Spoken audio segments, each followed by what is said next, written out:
So this is session 2 of 2 of Masks, the new generation, next generation. I can't remember which one it is. It's another generation of Masks, except this one with zombies, which is liberally taken from the Rotted Capes RPG with this horrible cover, and is also stolen from the X Heroes series of superhero novels, which were originally based on a superhero RPG.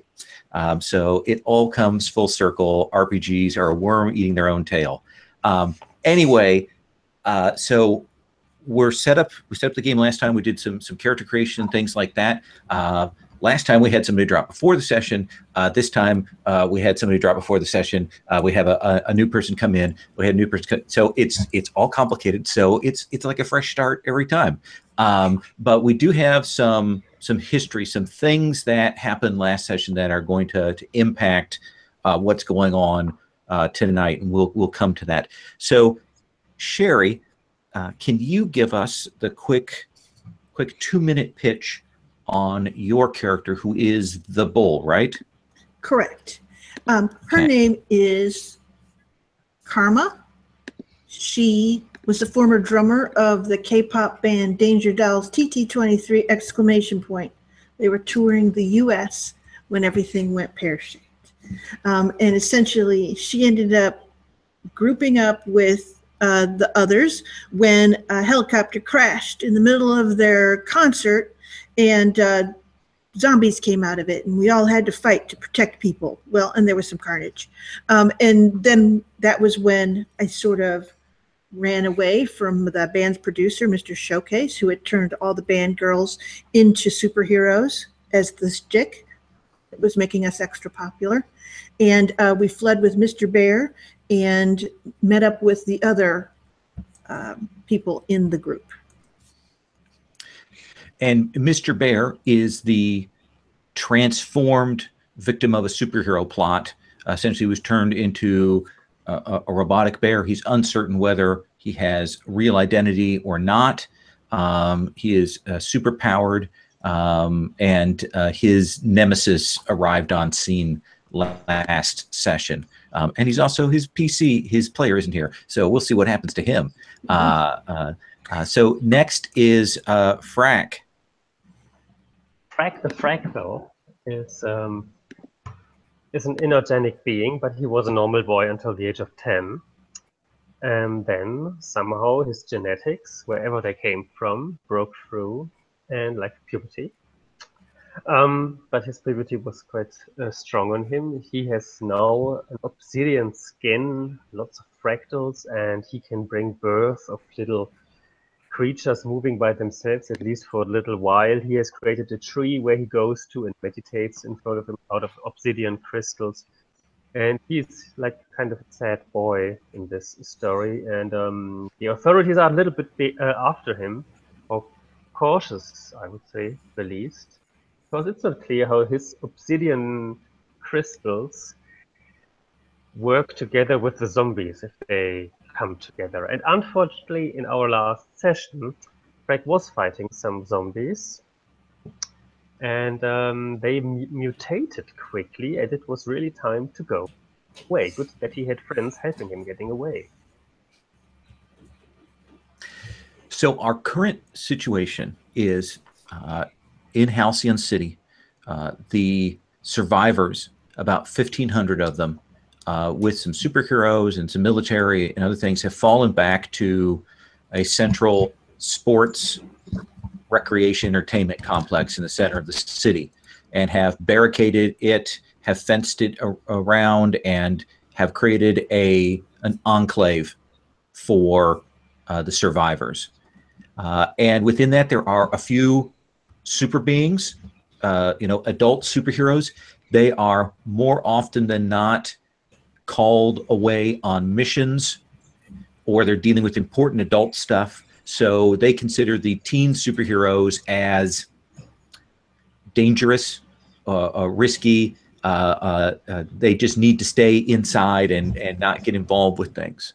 And so that's the perspective from the teen superhero side.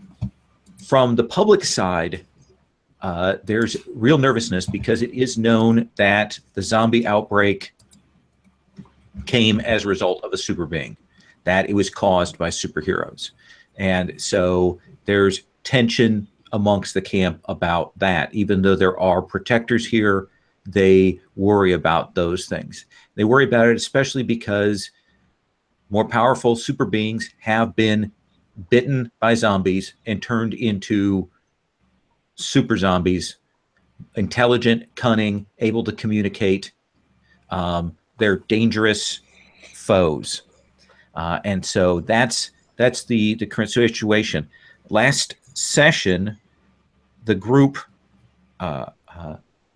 heard that something was going on in the streets outside the camp, that someone had maybe seen a vehicle moving, but because they didn't have specific information, the authorities weren't going to send anybody out. So the group decided to go out, and they found a weird armored bus, which they were able to extricate from where it was jammed up. Unfortunately, drew the attention of zombies, including a super zombie, and they had a battle that pushed that back, where Frack infected some of the zombies. They did deal with the supervillain and or supervillain zombie, and they were able to get the bus with the survivors back to the base, only to discover that it was essentially a group of survivors that included a guy named Dr. Dreammaker, essentially a gadget-based supervillain who is injured, and who is the person who changed Mr. Bear. And there was some conversation about that. One of the adult superheroes named Stormline clearly wanted the supervillain kept and made safe because he has technical skills. And that's sort of the big thing on that side. And the group is probably going to get yelled at this session. So that is likely to come. So Stephen, let's talk. Tell us about what you are thinking for your character, your beacon. Okay, so I'm thinking, just kind of based on what you guys have said, that my beacon, who I don't have a name for yet, was just one of the random survivors in the Enclave, and completely blended in because he has no natural superpowers whatsoever. I think he trained as a gymnast, but not at like an Olympic or professional level even. But I think he started wearing a uniform because he wanted to feel powerful and he wanted to feel like he could make a difference. So he has just started putting a uniform on, putting a costume on. You said that they were in a sporting good? Like there's a stadium and entertainment facilities and mall kind of thing. Mall kind of thing. Okay, so I think maybe he grabbed just a recreational target bow and set of arrows and whatnot, because he's trying to craft this shtick for himself where he's a kind of gymnast archery based superhero. And I think he might actually, would it jive with the setting if he doesn't really reveal that he doesn't have any superpowers, if he just sort of shows up in this mask and sort of tries to blend into the rest of the team so that he can be important rather than just one of these random disempowered survivors? Sure. And so, but you are quite skilled with your bow, right? That's your shtick, right? Yeah, like he's done this kind of thing before. He used to do hunting and fishing and whatnot with his dad, so he's shot before. But again, it's not, he's not ex-Olympian that people would actually recognize. He's just a guy from the backwoods, sort of. Okay. And so we got where you put on your skills. What was the incident that kind of was it early on, or was it just recently that you said, okay, I've got to put together this Casey Jones style costume to do this? I think it's just happened. I think he's new, so no one would recognize him yet. You know, I'm thinking he might actually present himself initially and say, "Oh, by the way, haven't you guys heard of me? I did all these great things. I can't believe you've not heard of me before." But really, he just put the costume on like yesterday. Okay. And who outside of the team doesn't think you should be a superhero? I think his father is in the Enclave. Okay. I think his father survived. And what does his father do? I think his father was his gymnastics teacher. Okay. So let's say his father was like an Olympian level gymnast and did coach professionally, and so that's where he got his skills and whatnot. Okay. And so we got a sense, if you were to be really honest with yourself, why are you wearing this costume? He doesn't feel important. He doesn't feel important unless he's got this identity. He's tired of not being able to make a difference and being told to just shut up and sit in the corner and eat as little as possible and not make any noise. He wants to go out and change something. Okay. And what has been his,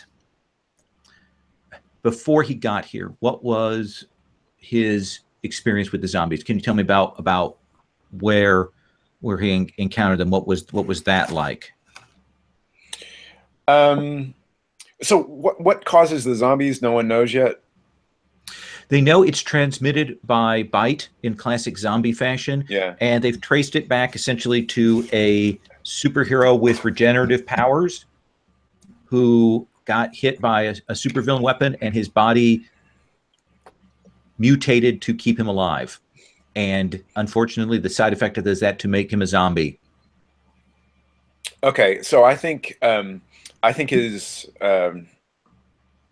let's call him Mark. I'll give him a first name of Mark for now. So I think Mark's house was overrun, and I think his mother and sister were actually killed during the outbreak when the house was overrun. But I think he and his father both ran. So he feels a lot of survivor guilt because they didn't go in and actually try to save his mother and sister. But every time he's seen zombies to this point, he's just run. And his father has been telling him to run. And I think that plays into why now he says, you know, all I do is run, but as long as I've got this costume on, I can fight back. Okay. Okay. You've had a chance to probably observe this super team, these teens. So let's look at the relationships there. And these can be essentially to teammates, or you can define them to someone else. So someone knows how to survive, and you take every chance you get to hang out with them.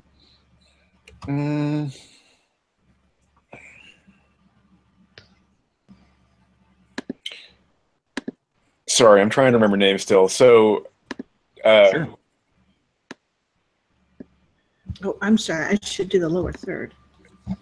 No. It's I think he looks up to Karma. He might even have a little bit of a crush on Karma. Okay.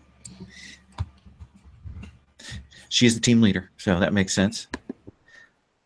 She's the one and who pretends, who doesn't have who has superpowers, but believes to have superpowers but doesn't. And you are the one who pretends to have superpowers but doesn't. Yeah, I get that.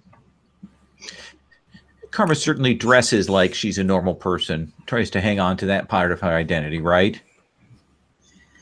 Well, provided that dressing like a normal person is wearing a carefully tailored tuxedo suit for, high fashion. Yes, like a normal person. Right. So. And the other relationship question is you've got to prove yourself to X before you'll feel like a real hero. Well, I think that's going to have to be, do you pronounce it Frack or Freak? Frack. Frack. Okay, I think that's going to be Frack just because Frack's the Nova, Frack's the powerful one, At least some Frack is the one who really... Yeah, so you know, in terms of someone who actually is powerful, I think that would be Frack. Awesome. And each of them is going to get influence over you, just because of the nature of the influence question there. Okay, I should ask really quickly. I see the sheets on Roll20. Is there any way, like, oh, how do yeah. I make one of those? Geez, I should have. I'm being kind of dumb. Let me add one, and I will throw that into. There you go. Can you see that? Yeah. Can I just drag that in there? Or? Yeah, you can just open that up and modify that as you need to. Okay.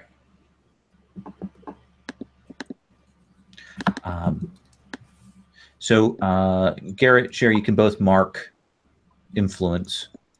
Okay.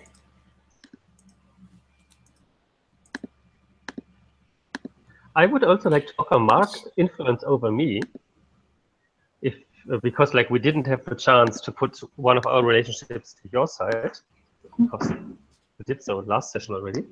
Okay. If you're okay with it, my idea is that my supernatural senses, like my obsidian crystals, they react strangely in your presence, and I don't know what it is.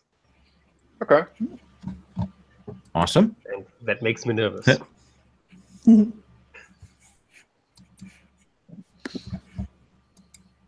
Maybe you have superpowers and you just don't know. Maybe Yeah, that'd be kind of cool. Yeah. Maybe. Maybe I also just have an affection on you. Who knows? It's like, at the end of the story, you will never know. Right. What is superpowers and what is simply almost. And then I'll let you pick out your drives, and you can give me a heads up on those when you know what you want for those 4 things. Okay. Okay. Cool.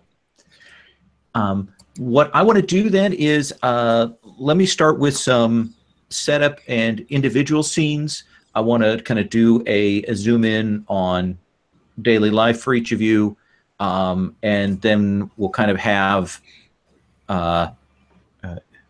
your character, Stephen, kind of meeting them, and we'll do that scene. Does that seem cool? Yep. Sounds good. Okay. So Karma, this is, do you think this is later in the same day, or are we on to the next day here? I think that essentially it's later in the same day, and there's a certain nervousness because we actually haven't gotten our yelling at yet. If that makes any sense. Yeah. So there's a sort of thing of that we're back, we know something's coming. Mr. Bear hasn't come back. Yeah, it's strange. Yeah. Mr. Bear is clearly kind of, he's either upset or he's in trouble. He's off. You've seen Stormline. He supervised the transport of Dr. Dreammaker. You saw that Radiant, another one of the super beings, was on site. And as you guys are waiting, as you're moving around there, Karma, you would see that another one of the big adult supers, a guy named Cyclone, arrives. And like, there's clearly some meeting or discussion going on about the situation. They have the rest of the people from the bus, in quarantine right now. So Karma, what would you do? What would you be doing? Well, the first thing is what was the name of that vortex or that zombie who was a super? Was that what was his name? I believe that was Howler. Howler. All right. Yeah. This guy. Yeah.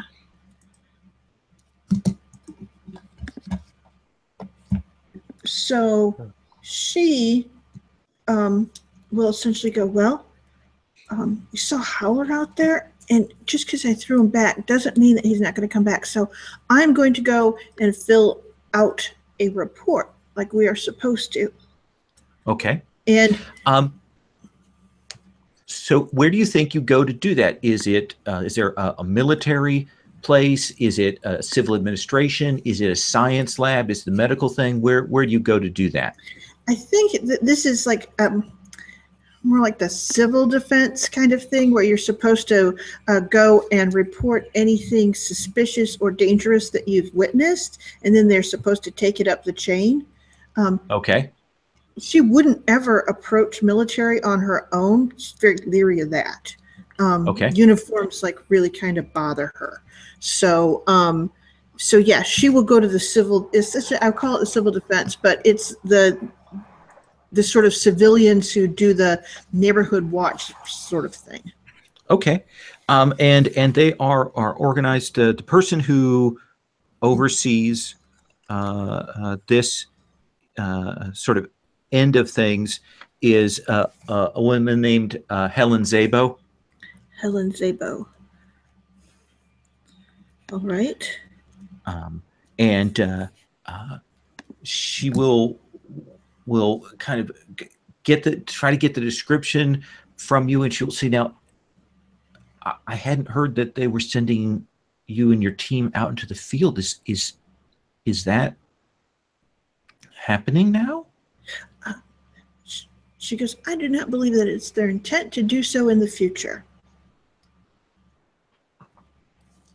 All right. And she'll kind of note down the details on this and get that recorded. And she'll say, was anyone from the team injured or affected by their encounter with the zombies?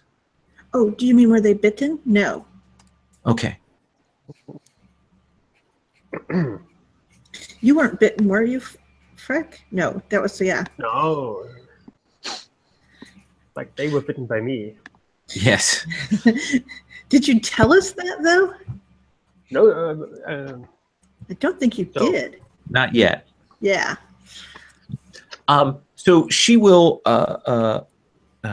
get that written down, and she's clearly nervous around you guys. Certainly nervous around you, and she'll take those notes. Where is it that you? Oh, I know where you stay. I assume you'll head back to the medical wing to meet with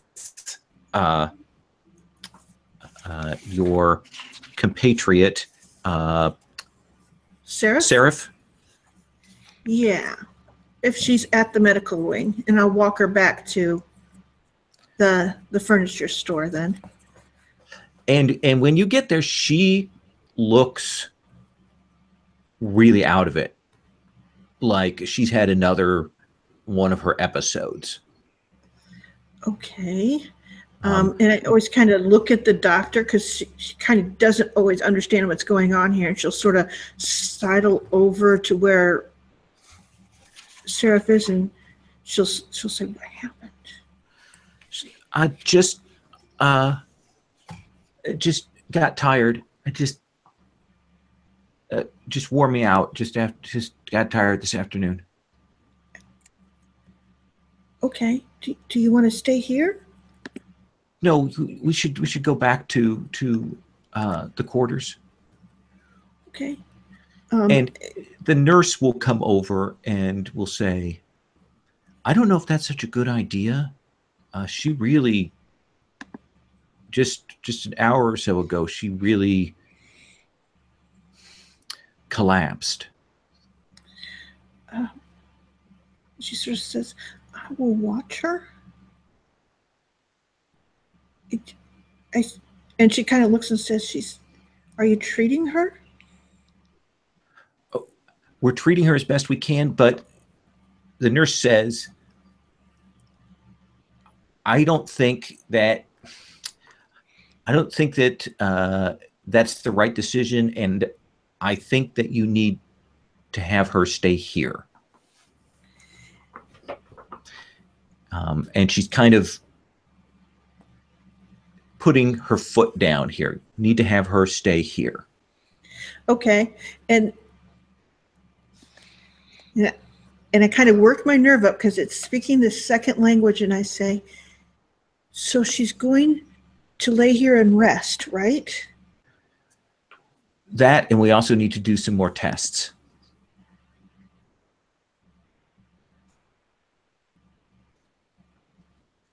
And she sort of looks back at Seraph and she's like, "You're doing tests? What sort of tests?" They were doing some blood workup, and they wanted to do like some other like EKG or some whatever acronym test with device. And you see her kind of laboring through that, and she says,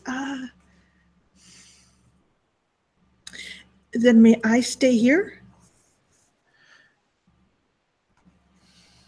And the nurse will compromise on that if you're willing to accept having her stay in the medical facility.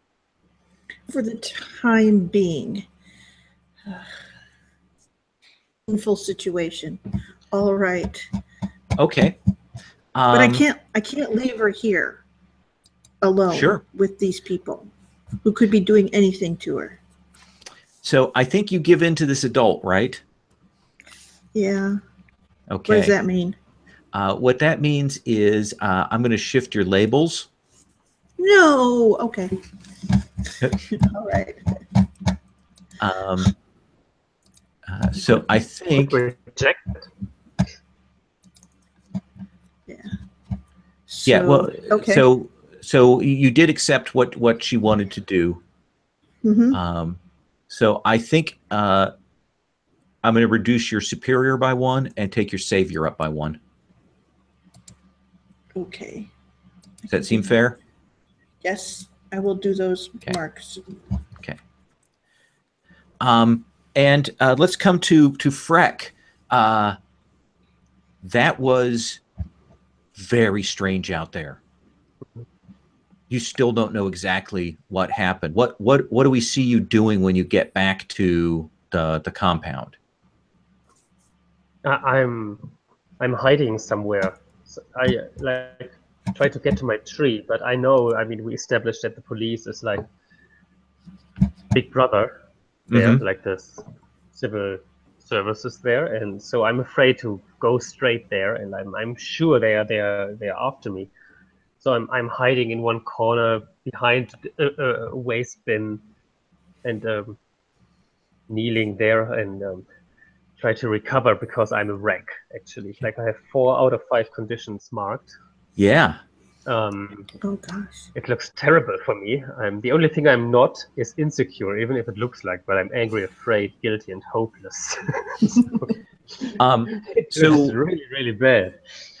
So they do want to debrief you, and you're taking off away from that, right? I'm running away. I don't care if that is bad, and if they will punish me for that, I'm just running away, which would at least clear one of my conditions. Yep, as well. you can clear afraid by taking off away from that. Yeah, and I'm hiding. Okay. They shall not find me. A few hours later, your senses will kick up kind of into high gear,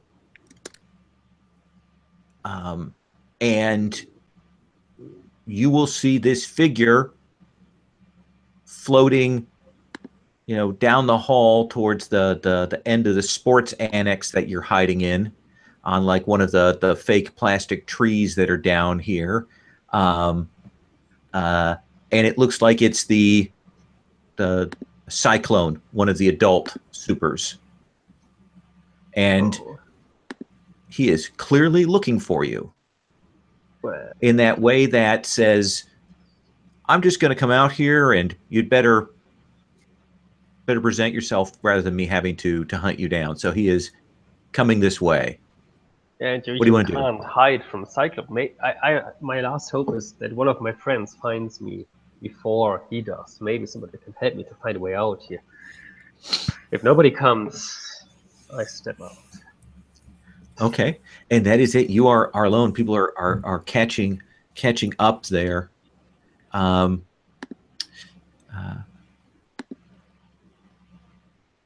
unless do you think this is a good point to introduce to bring our beacon into the situation? R could help me out here. Yes, I'm sure. Okay. So Paladin, you know that the group went out, and the story about that has spread like wildfire, that those teen heroes went out into the zone on their own without approval, and they got back, and that kind of all hell broke loose. And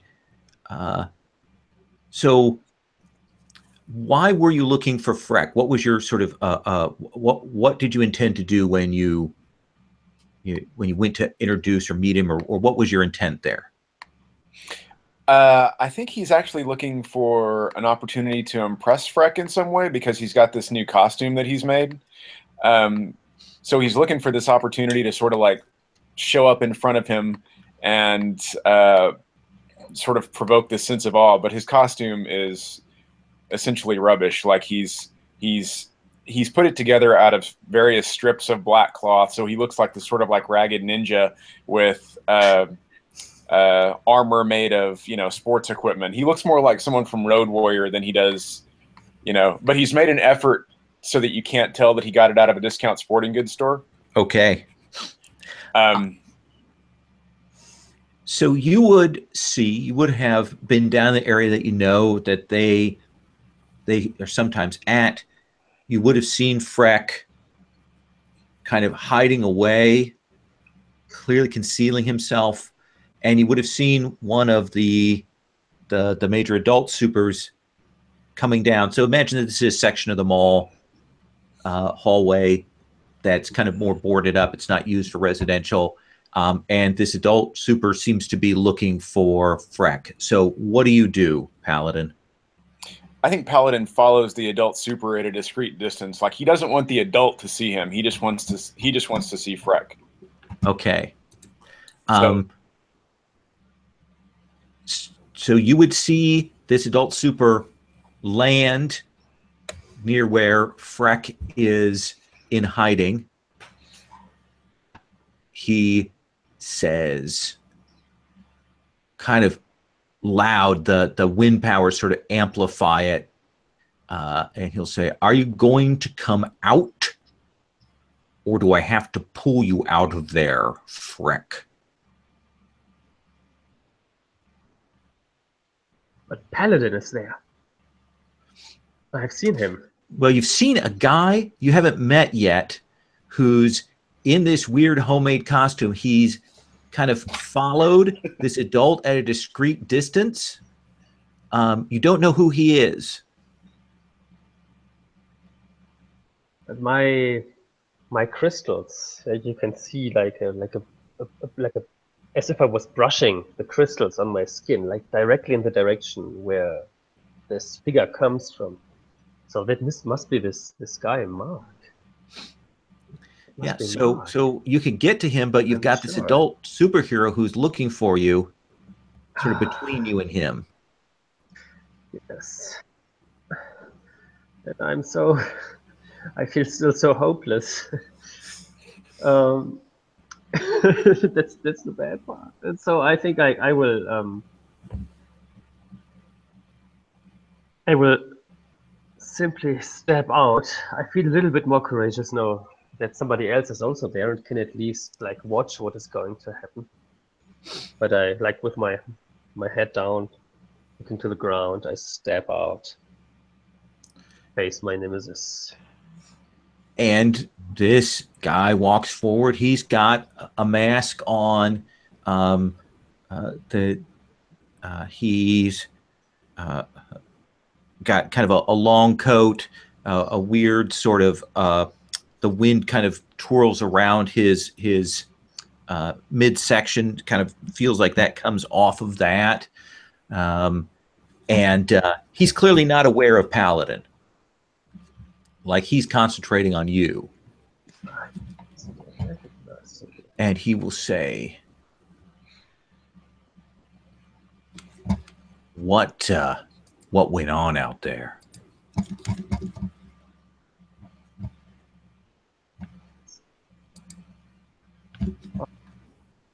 Mumble something that he won't be able to understand.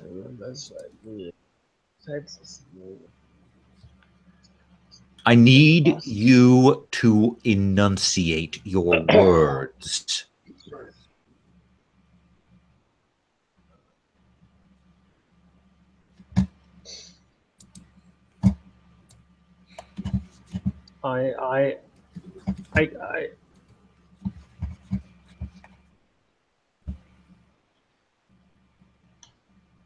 I run,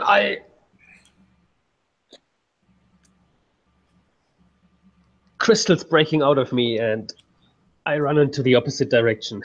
Okay, so he's trying to hold you here to have this conversation. Yes. You want to reject his influence, right? I reject his influence, yes. Okay, then I am going to have you roll for that. I will use my dice. Please do. That's 7. Okay, so you've got a 7 and 9. You get to choose one of those things. Clear a condition or mark potential by immediately acting to prove them wrong. Shift a label up and down, your choice. Cancel their influence and take +1 forward. The last one, I cancel the influence and take a +1 forward. It can need any plus. Okay. I can get at this point. All right, and so you take off.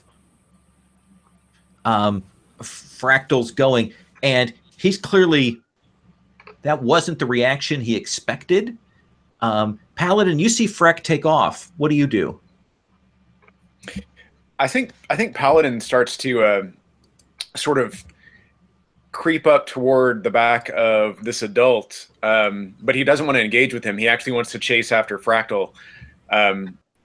So I'm going to try, Paladin is going to try to run past this adult and run after Fractal, I think. Okay, so you want to try and do this without him seeing you, or do you just want to get past? He just wants to get past. Okay, then that's not a problem. This guy will see you run past, and he doesn't try to stop you.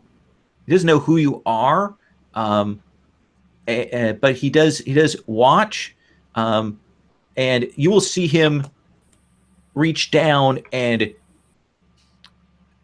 pick up some of those fractal splinters that Freck dropped off, and grabs those off and turns to leave. Freck, where does Paladin catch up to you?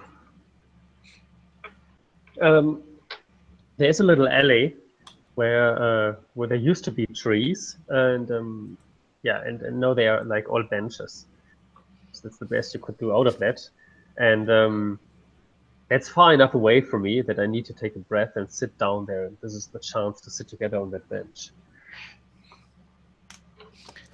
Paladin, he seems to have finally stopped running.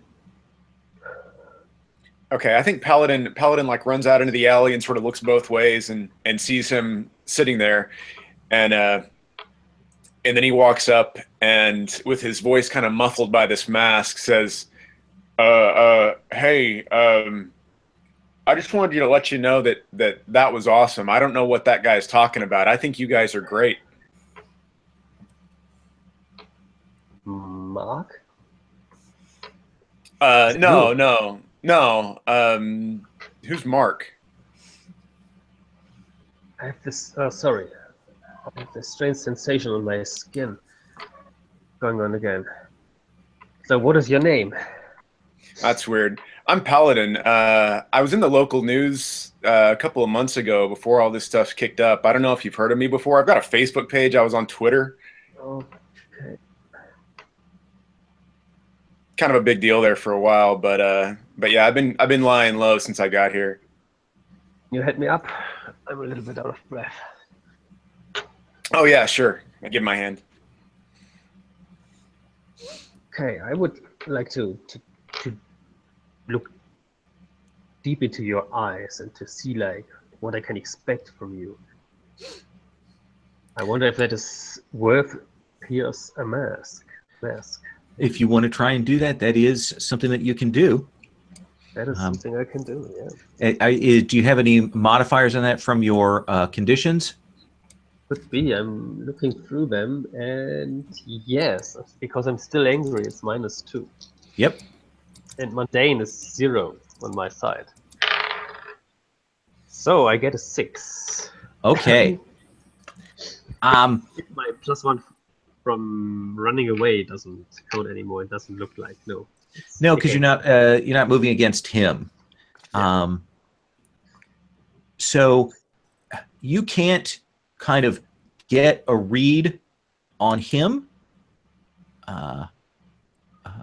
and you're kind of doing that paladin. It's kind of uncomfortable. He's clearly trying to assess you here, and you two will hear like people coming, like a group, kind of booted people coming this way. Oh, let's get away. We need to find Karma. Can you help me?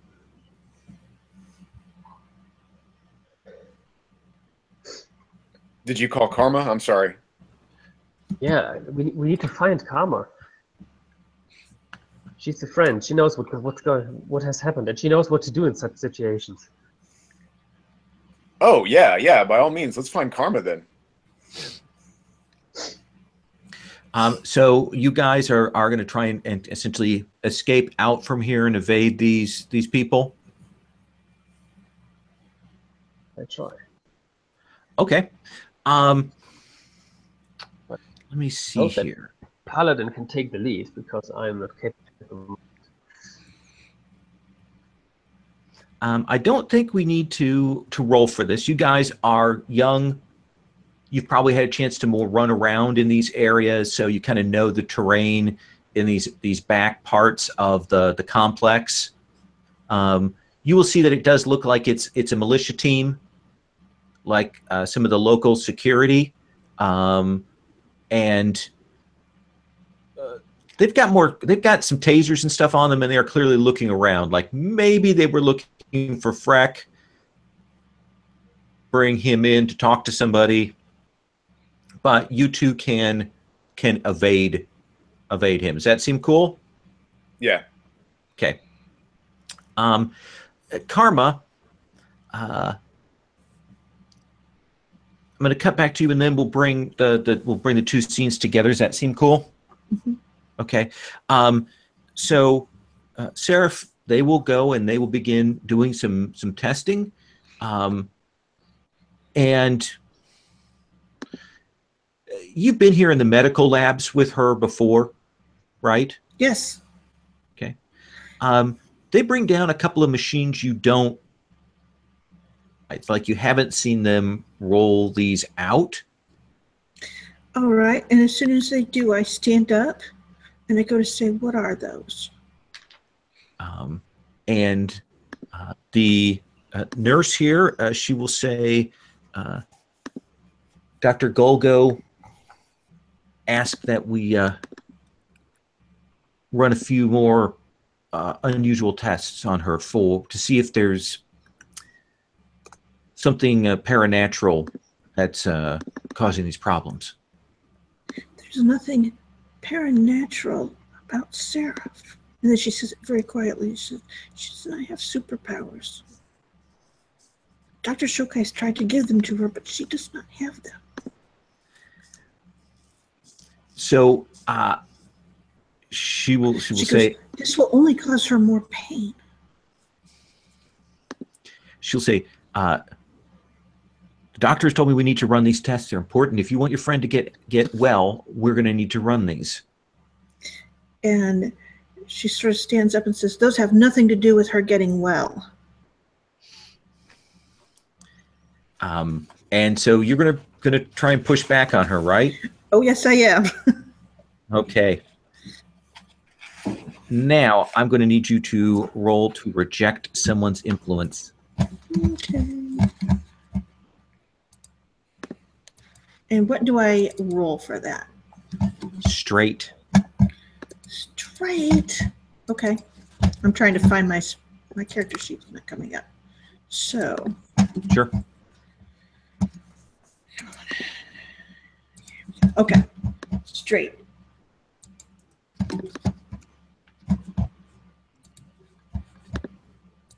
Did it show up in the comments?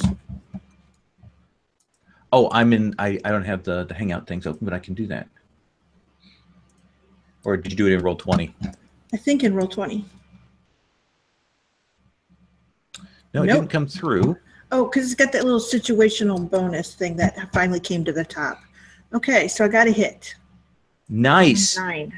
So you get to choose. You can clear a condition or mark potential by immediately acting to prove them wrong, shift a label up and 1 down, or cancel their influence and take +1 forward against them. I am going to move to prove them wrong, I think. Okay. And essentially she's going to do the one thing that she can do, and she's going to say, you cannot do these tests without the signature of her guardian. You are going to have to locate her guardian. So you kind of do the legal ease here. Mm-hmm. And I'm sort of like, you know, she's pointing at like her phone, even though she doesn't have anything in the phone, but it's just that sort of thing of that she's pointing at it as if she knows that that's a thing that has to be done. All right. So you kind of push back on her, and she's going to have to go and get somebody. She still has influence over you, so she can come back on you again, but she is going to go and get someone to tell you what the deal is, that you need to do this. So she looks upset and heads off. All right. So then I will get Seraph, and we will go. Okay. And I will pick her up, and I will just walk. Well, let's see. Is there a window that I can go through? Because I will go through a window. Do you want to leap through a window, shatter it, or do you want to go out the door? No, I don't want to shatter it. I'll go out the door. If I have to shatter a window, I won't do it. So it seems to me that you will run into Freck and the Ragged Ninja. All right. And I'm like, Freck. And she goes, they're trying to run tests on Seraph. I can't let them do this. And she sort of turns and says, and she goes, and who is your friend? And he kind of sticks his chest out and says, I'm Paladin, on Twitter, Paladin02. Paladin was already taken. You've probably heard of me, though. Paladin02. I will look you up as soon as I find a safe place for Seraph. Do you know a safe place for Seraph? Paladin02? Twitter. Yeah. Yeah, actually I do. Well, then, will you I show pretty me much this? scout all through the here. Yeah, I can show you. Okay. Yeah, that'd be awesome. All right. Let's go. Let us do this. So, Paladin, what is the safe place that you have found that you can take them to? So I think there's like it's a big sports complex, right? Yeah. So there's a stadium. There's some athletic facilities. There's a mall. There's some like theaters, that kind of thing. Okay, I think he knows of like an abandoned theater that no one went to before, and that's where he was practicing his archery skills. So he knows no one goes in there. Okay. So that's perfect. One of like there's a 23 screen multiplex, and so you go down to theater 23. Yeah. That no one went down to. All of the candy and the candy displays had been raided already, but the theater is still there.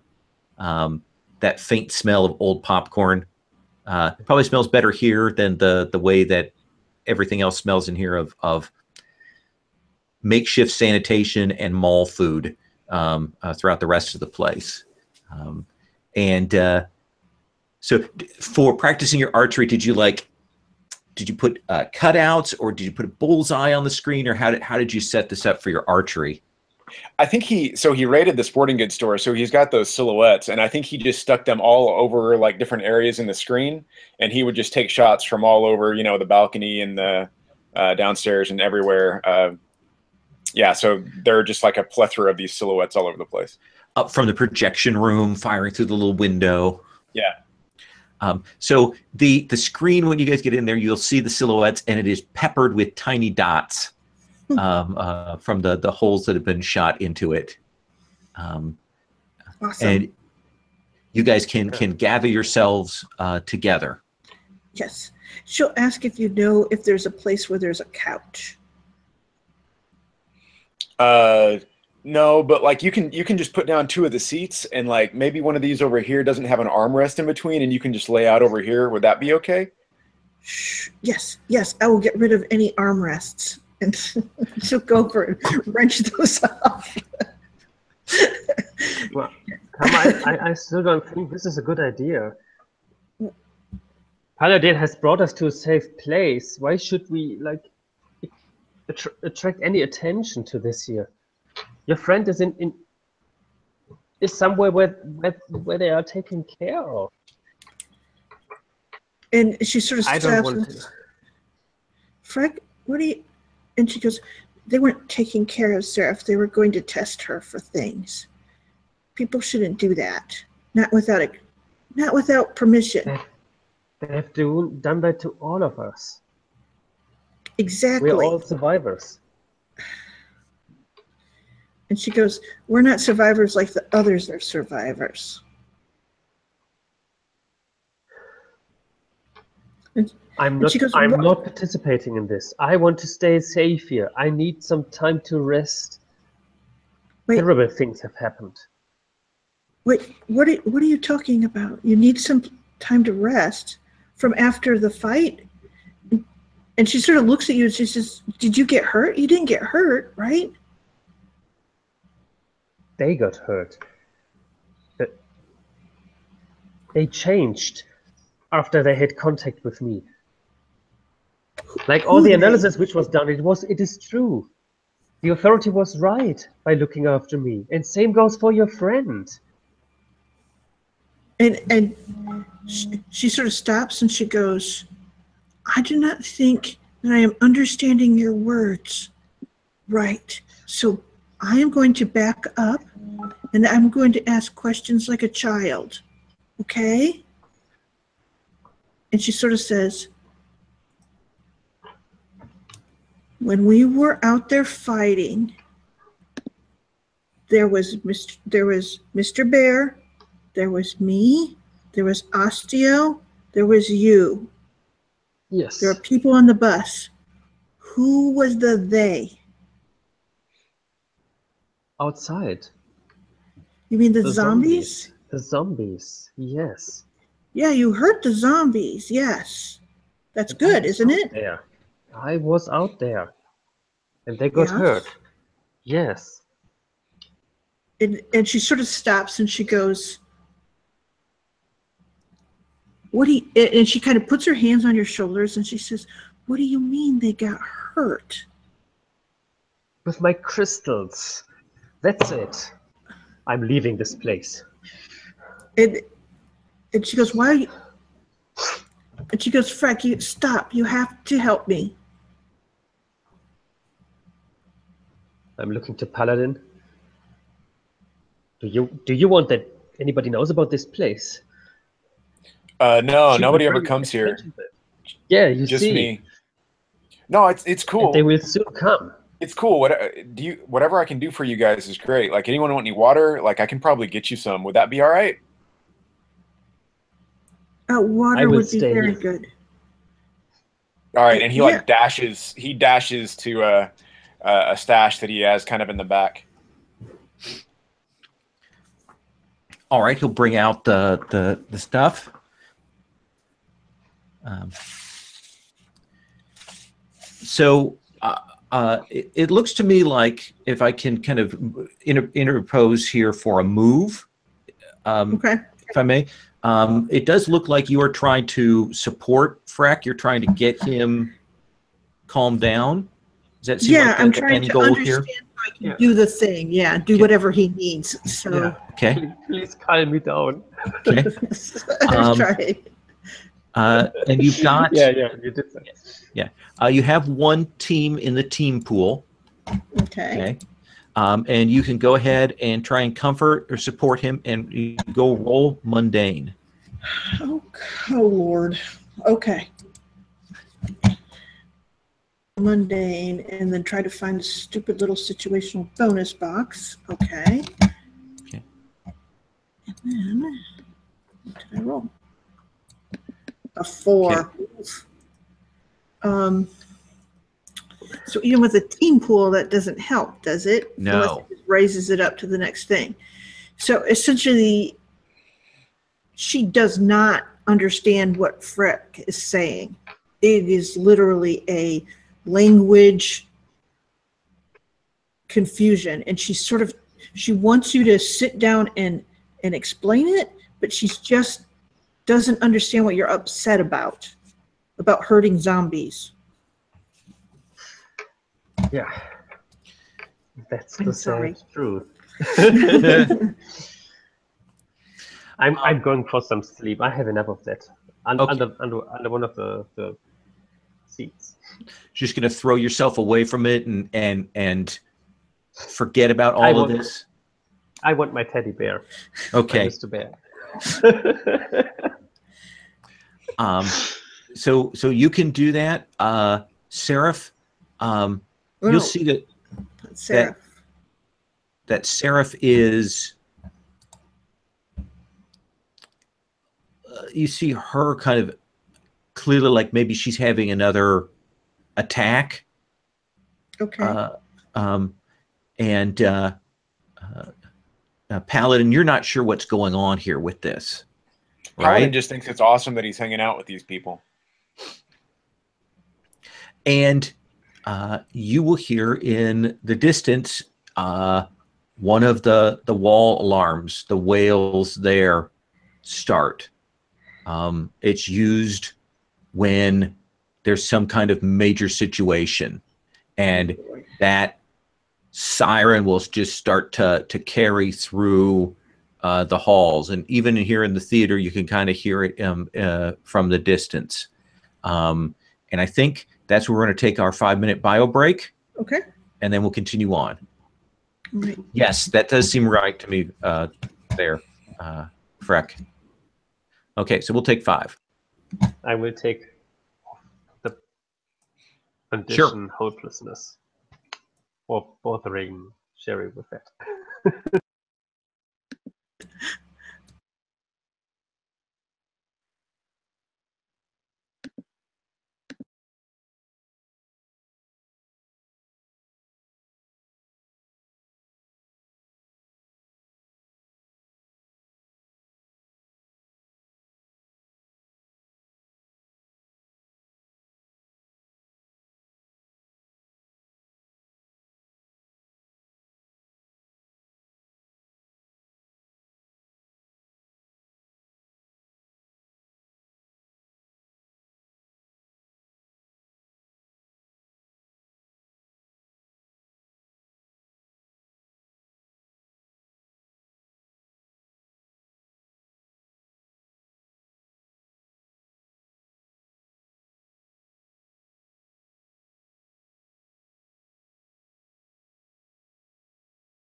Okay. So right now, Freck is kind of trying to get himself clear, but roiling in that. Paladin and Karma, you hear that siren in the distance. So what would you guys do? I think she would stand up, look at the exit and stuff, and sort of ask the Paladin. She say, "This is it is far from the walls, right? In here." Yeah. Good. Then we should go see what is happening with the alarm in case we can help. And she'll turn to Freck and she'll go, "Can you come with us?"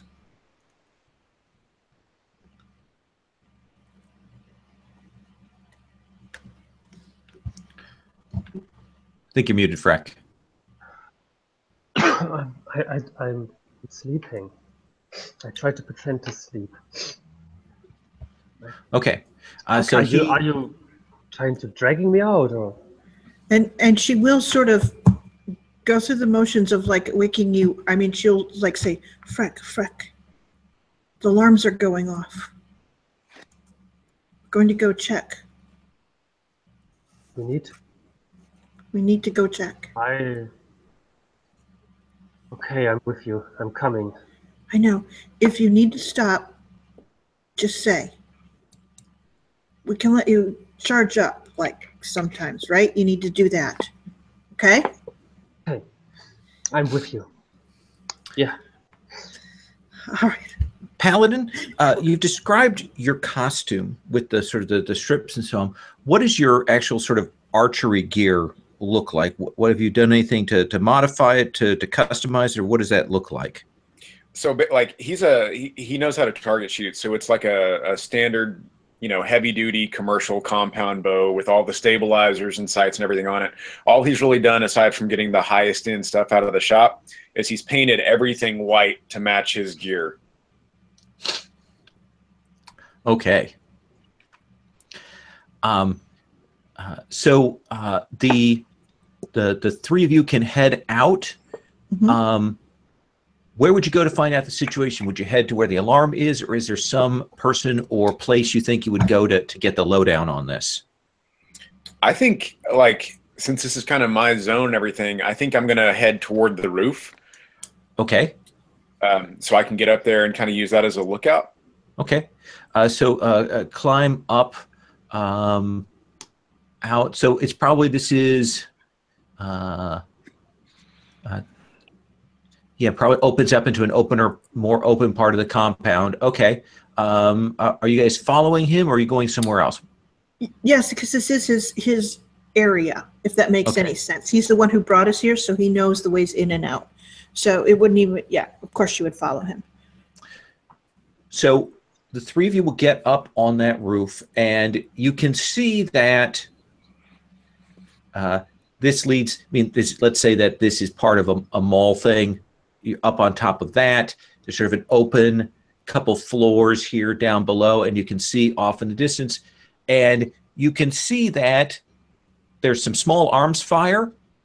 You can hear that, and you can see that there is somebody gets thrown, and you'll see this guy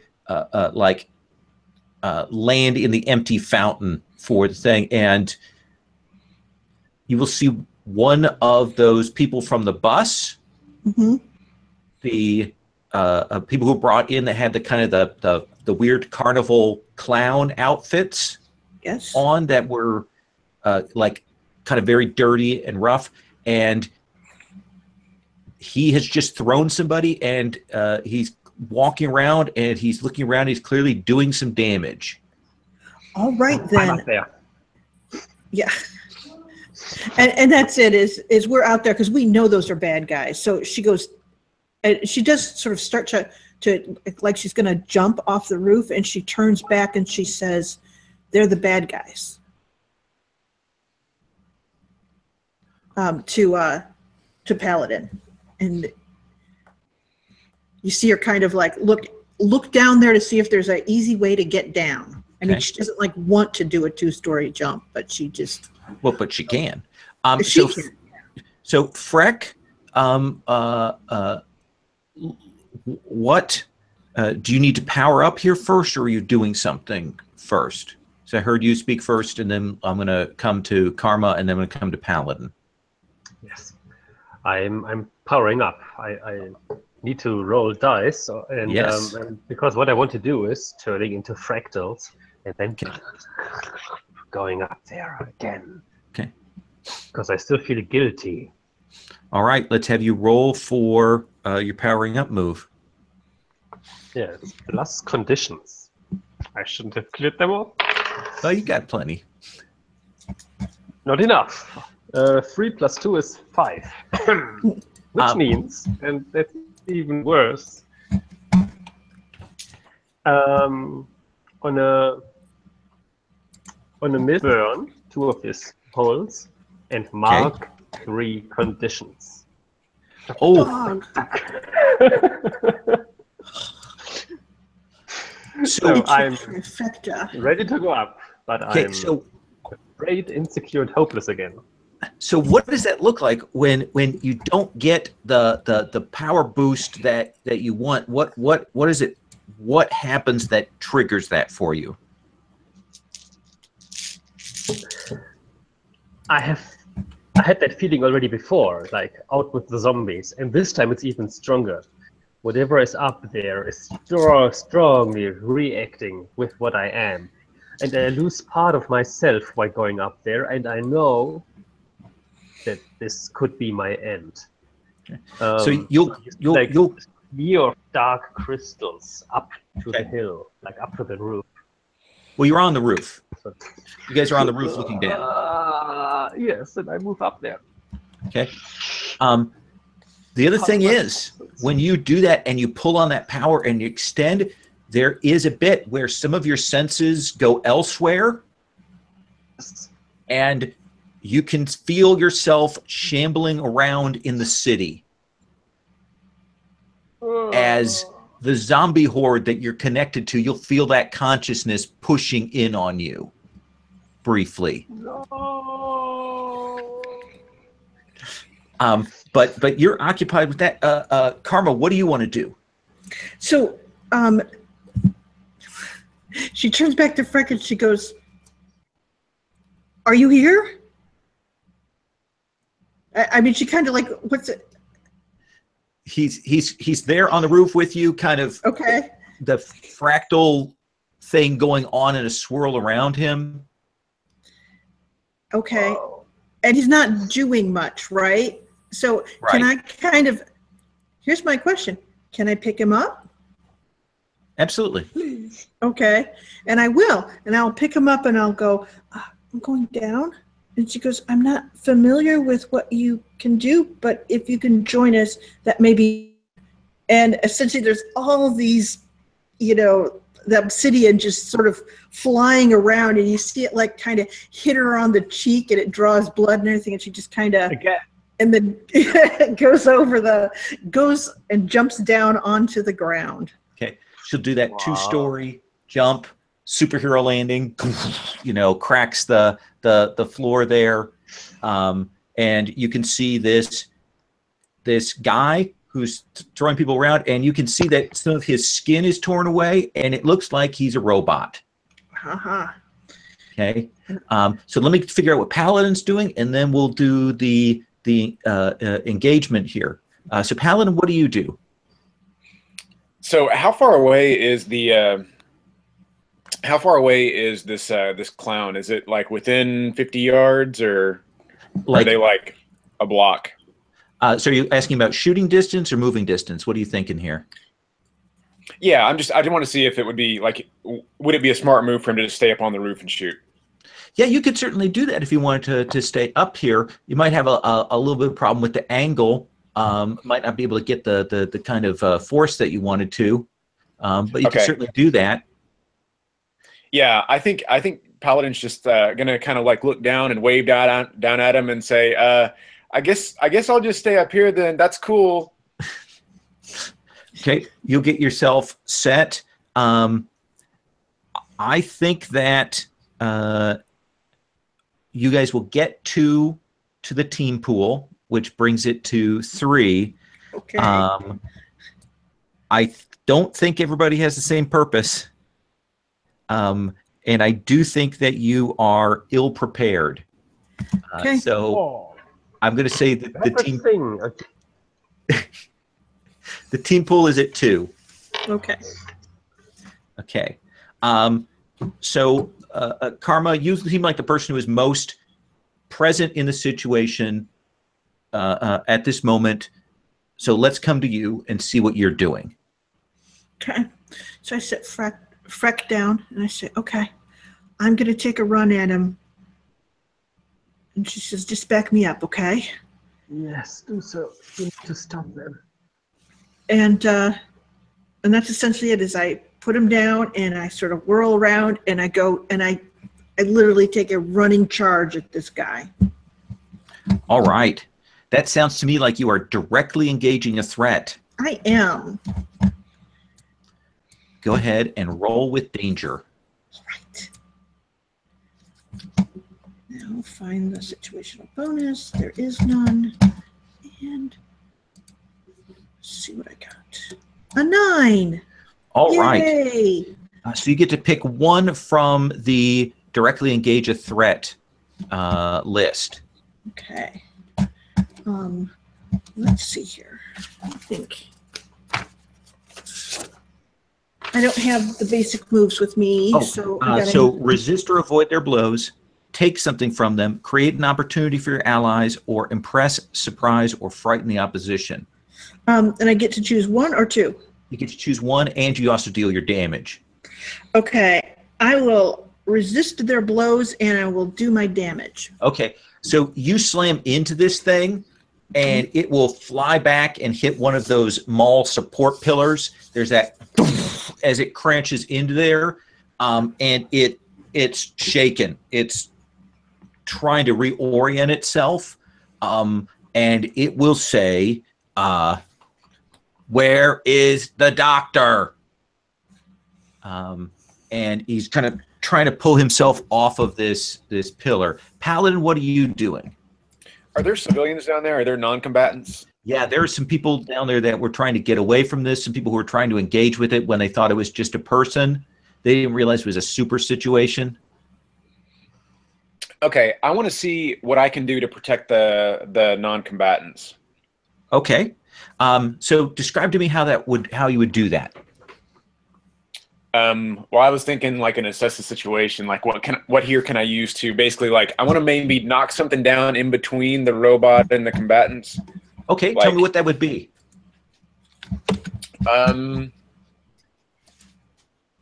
think he's going to shoot a power line. Like he's going to shoot a live power line out and have it fall in between so that there's sort of a like maybe into a puddle so that he can like make this barrier between a robot and a bunch of people. I like that. We've established that it's kind of open air, so there's probably some water here that hasn't been cleaned up. There's probably some lights. We've established there's some lighting here, so you can probably hit one of those. So this is going to be a defend. Okay. To protect the NPCs. So I think you're going to be rolling savior for this. Cool. Okay.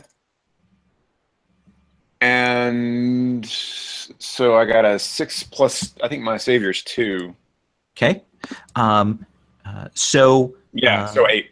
Okay. So you're going to keep the NPC safe, and you get to pick one of the things, either add team to the pool, take influence over someone you protect, or clear a condition. I'm going to take influence over one of those people. I think one of those people watched me make that shot. Okay. So let's say that militia person that you saw earlier, the woman who is leading that team, sees you kind of do this thing, hasn't seen it, suddenly sees this archer do that and keep the robot away from you guys. But right now, essentially, the robot is kind of trapped up there with Karma right now. So the escalating of the situation is that they're kind of trapped in together at this moment. So let me come back to Freck. Freck, what do? You see Karma's up there. There's that electrical charge going around. She's up there with that robot. She's bleeding a little bit from where you cut her. Yeah, and well, I have so much to say to Karma. I'm not in the battle mood here. Actually, I think there's definitely enough time. I mean, we have honorable enemies. Yes, we are honorable. There's this team move. When you share a vulnerability or weakness with someone, tell them how they could stop you if it came down to it. Okay. Give them influence over you in clear conditions. So I would like to tell her, if it's necessary, how to stop me, because there is something going on in the city which could destroy the city, and I'm the cause in the end. Okay. Karma. Okay. How could she stop you? Tell us that. Karma, I will create something for you, which please keep it with you and take it carefully. And out of my stomach grows a little insect out of obsidian crystals. It looks like a hornet. Keep it with you. If this one gets destroyed, it will stop me forever. I will keep it safe, Freck. I will keep Part it of my safe. heart. The city is under threat, and it's my fault. And now, let's find these enemies and bring them down together. You create that, hand that off. You'll get a hold of that, and this injured robot is coming back for you, Karma. All right. And let's see here then. I can't let it get to Freck because he's clearly out of sorts right now. So I am going to, I don't know, I want to push it away. Okay. Essentially, actually, can I push it into the electricity pool? Sure, that seems like a good way to try and finish it. Yep. Finish Yeah. it. So that seems like, again, we're directly engaging a threat, and Okay. you've got the opportunity provided there in the fiction by Paladin. All right. Then I will take that opportunity. Also I don't have any thumbs to give because I'm holding a hornet and I'm going to slug someone. Okay. So, but otherwise, you would totally get a thumbs up. So I am going to, and then that's rolling danger, right? Yes, it is. Okay. Then it is finding where that little window has gone. I'm sorry. It is a weird way they do that multiple layer interface. I wish it was not. There it is. Okay, so then I get a roll. A hit, 7. Okay. So in addition to doing damage to him, what do you want? Let's see here. I would like to.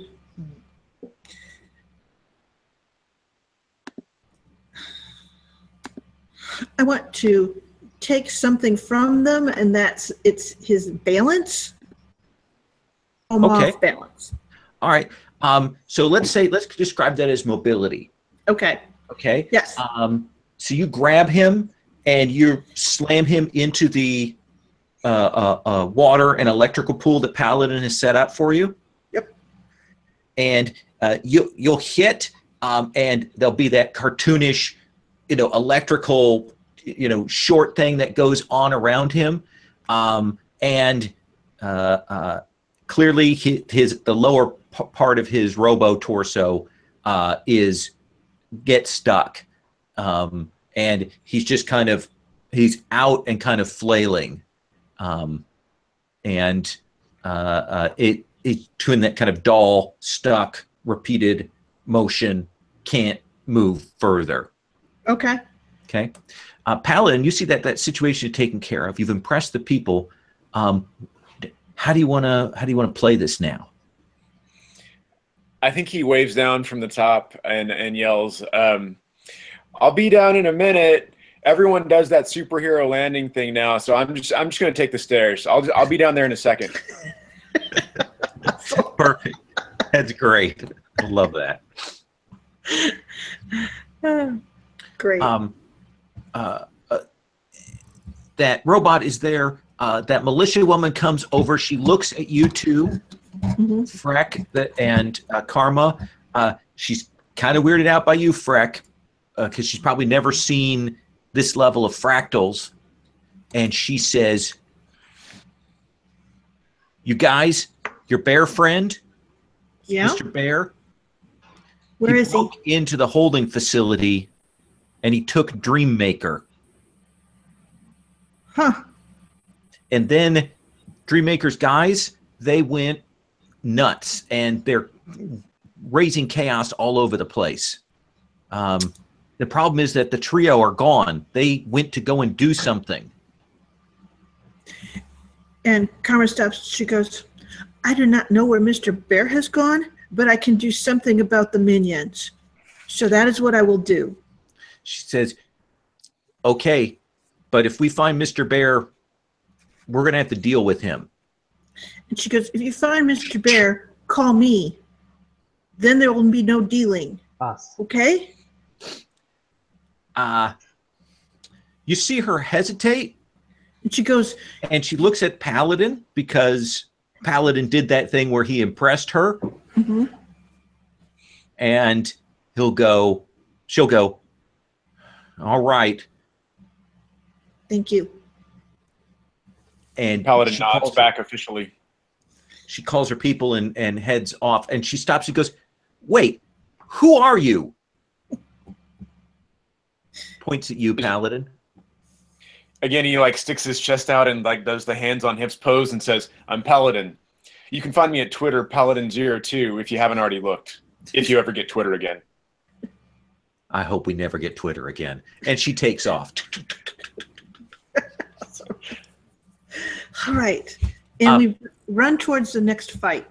Okay, so Freck, what's your state now? Yeah, well, what can you say? It's quite fractalized. So. Yeah, but it's okay. Like, I can move again, and I still have too much power, unfortunately, fluctuating inside of me. And I will use that power, because it can't stay in my body, and create two dogs.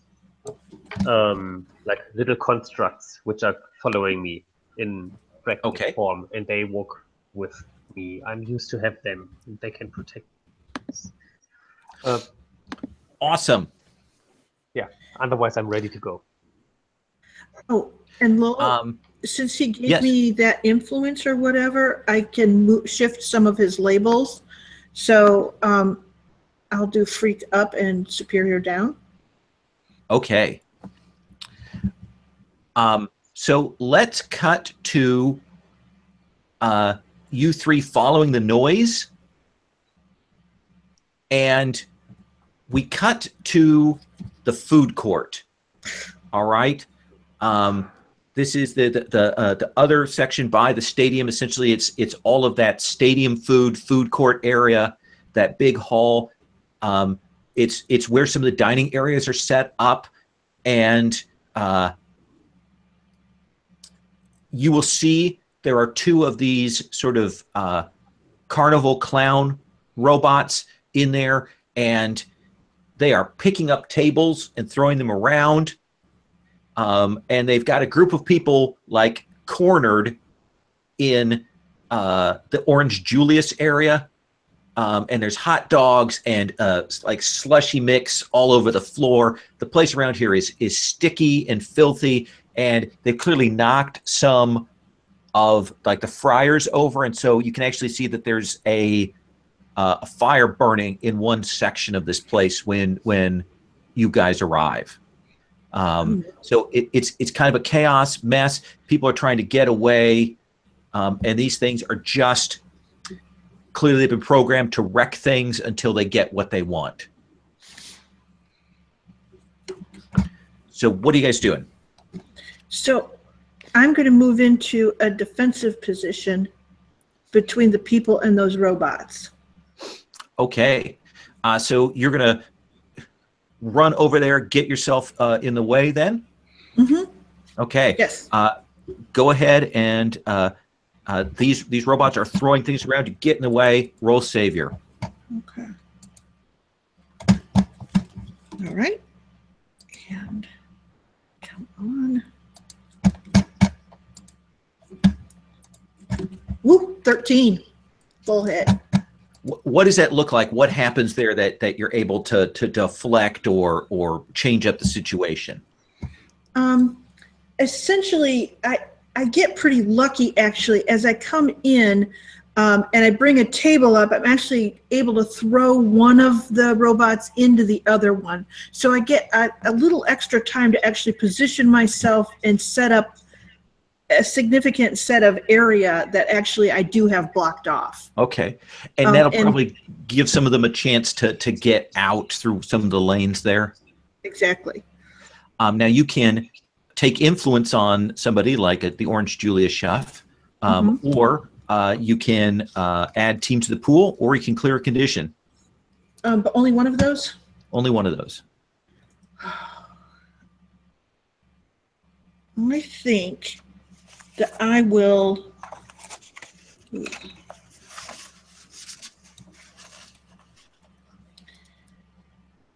I will add a team to the pool. Okay, so we're at 4 team. All right, who's next? Paladin, Freck, what are you guys doing? After you, sir. Well, I wanted to say the same so much because I'm still such a hopeless wreck. However, my little obsidian dogs are not, and they jump into fight.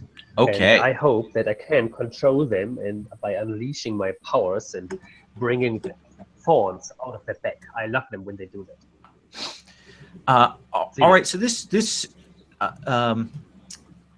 does seem like you're just directly engaging a threat, right? You're trying to take them down, or is there something more massive and bigger that you're doing? No, please not. I'm not ready for that. Yes. No. Okay, just checking. Directly engaging with threat. Yes. Okay. Indirectly, but I do. Yes. Roll danger. 7.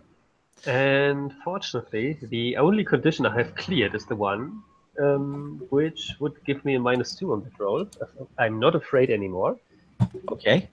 And directly engaging is plus danger, so it's 8. Nice. So you get to pick one from the directly engage a threat list.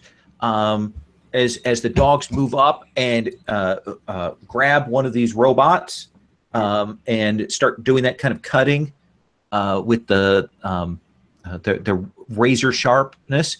What do you want as the pick from that list? I want to create an opportunity for my allies because these dogs can keep them busy. Okay. So this robot that you've got, you're doing damage to it. It's hesitant, kind of spinning around, and it's kind of set up for the shot. However, it does hit one of these dogs, and you will get that feedback from it. So you're gonna have to mark a condition. Oh yes, back again I am on all 5 marks. Paladin. I think Paladin is gonna take the shots. He's gonna. I think while this robot is like fighting off these dogs, it looks up, and as it looks up and makes eye contact with Paladin, he's gonna try to shoot it in the eye. All right, this is your big scene. This is my big scene, which I'm probably gonna flub. Roll with danger. Natural 10. Nice.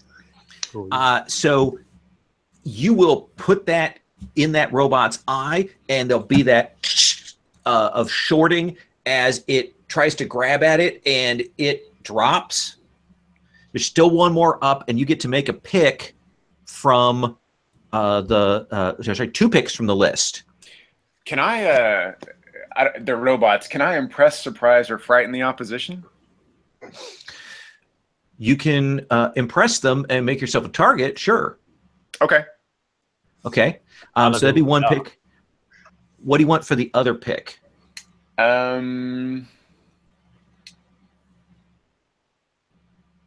I can see how that would also create an opportunity for my allies, because I think when the first one falls with the arrow in its eye, I think it falls in front of the second one. Okay, and the second one comes forward at you because now it sees you as a target, and even as it kind of trips, it will catch you with one of these steel hands, and it's like getting hit with a hammer for you, and it will clip you, and you're gonna have to mark a condition. Okay. First time I've had to do that, so hang on. Yeah, sure.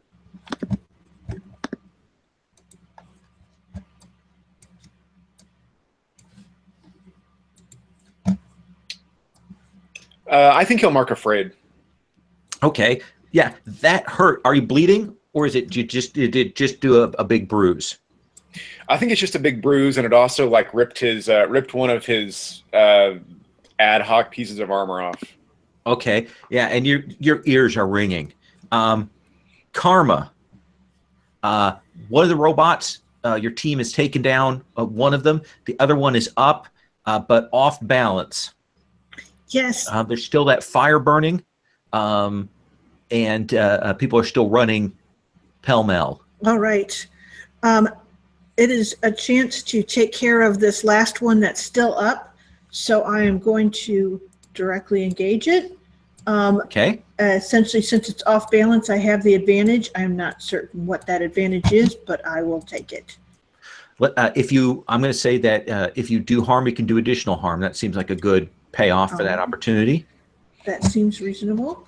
Here we are looking for that stupid thing again. Okay. Submit. Did I get? Oh. Is that a 5? That is a 5. I will use 2 from the team pool. Well, the problem is that you don't get to do that. Oh, someone else has to do it. That's right. Each of your allies can say how they're assisting you. Okay. If they do, they can add 1 from the team pool to it. So you would need both of them to assist you and describe how they're helping. Okay. If they choose to. My dogs will definitely help you. Awesome. Okay. They're out there. So they come up, they're harrying. What about you, Paladin? I think Paladin, even though he's kind of at close quarters, is going to grab one of his arrows out of the back and just hold the thing down, like using it as in a pinning technique so that she can hit it. Okay. All right, then. So perfect. I hit Describe what that looks like then, Karma. Got this team, and it by the way, this is not pretty. No. Okay, not like superhero things are flying. This is you guys, in a scrum. You got these dogs, arrows, all this, burning smell of fat in the distance. People screaming. Right, and I think that what it is it's that Paladin has grabbed it and he's got that arrow around it that she sort of has to come in close and she's sort of like punching it in the guts. And when her hand goes through and she kind of just pulls all the robot guts out and throws them on the floor is essentially what it looks like. So she's had to get in and get really, really close, which in theory she should hate, but with the zombies she can't do that, and so it's actually kind of a relief. So. And you'll go and you'll grab it and you'll pull that out, and these are robots built to be simulacras by that doctor. So they ought to have like realistic blood, but these have not been like refreshed. So it's kind of like oily gunk comes out when you pull that out of there and kind of yank it, and the robot will shudder and drop to the ground. All right. And you guys can all catch your breaths. I ran away, unfortunately. Oh, you're gonna.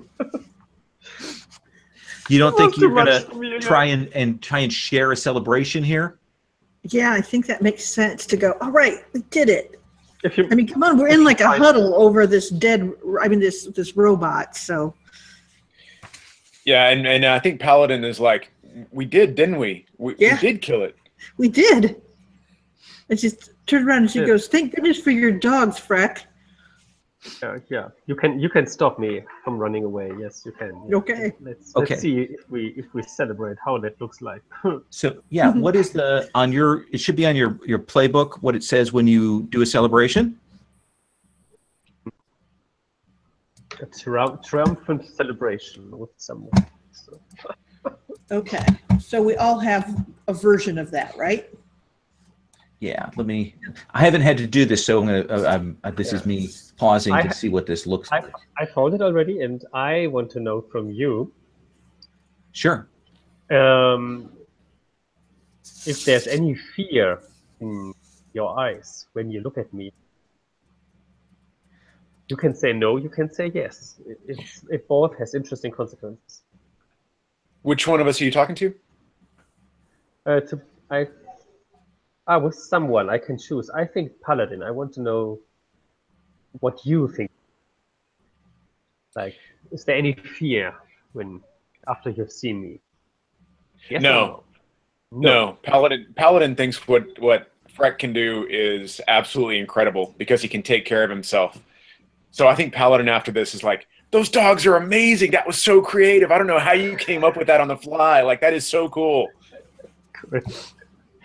Thank you. I get +1 forward. Good. And because I told him how awesome he was, we get +1 to the team pool. Awesome. Yes. And awesome. That is very cool. And what is your celebration move, Sherry? Mine is strangely, the Bulls moves are about making someone your love or your rival. So I don't know.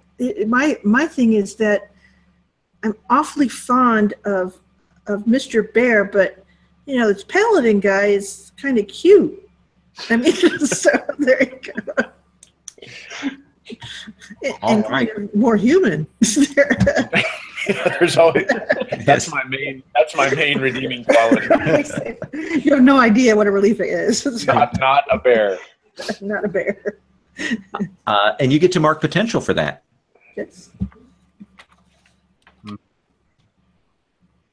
And what about for triumphant celebration for the beacon? So he already kind of did one because he told Freck how awesome he was. If anyone tells the beacon that he's also awesome, we get another team for the pool.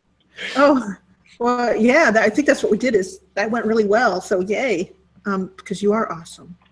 So all right. All right. So we're like, our team pool is at 3 now. 4. Is it? Okay. Yep. Yeah, you're right. So people are coming. They're using the fire extinguishers that the last charges to put out these grease fire over there. It smells like burning cheese curds all through here, and they're trying to get that. So there might be more of them here, but you will hear essentially from when people like a walkie-talkie go off, and this janitor person goes, super kids? Yes, that's us. Lieutenant Majax is on the phone. All right. And we will go and sort of gather around it, essentially, to take the phone. Can we put it on speaker? There. Yeah, you just kind of have to squawk, push it, and you hear, Karma, and the others, are you still alive? Yes. More. We've got Mr. Bear pinned down. He's in the dugout at the stadium, but he's barricaded himself in, and there are a couple more of those robots trying to break in on him. We tried to talk to the bear, but he's not listening. We'll be there in a moment. Okay. We got to move soon, so you guys got to do what you got to do. Okay. We will. Oh. And I sort of turn to you guys and go, we got to get there. We got to get those robots off of Bear, and then we got to talk him down, because otherwise people are going to hurt him. Okay? How are you really doing? have to. Yeah. And she sort of turns and she goes, he trusts you, Freck. Does anybody trust me? I Yes. do, and I just met you. Love it. Nice. Paladin. So I only know you like for like 1 hour or so, and then I feel like you're a good friend already. you're a good guy, Paladin, and you're a good guy, Freck, and we gotta go help Bear, okay?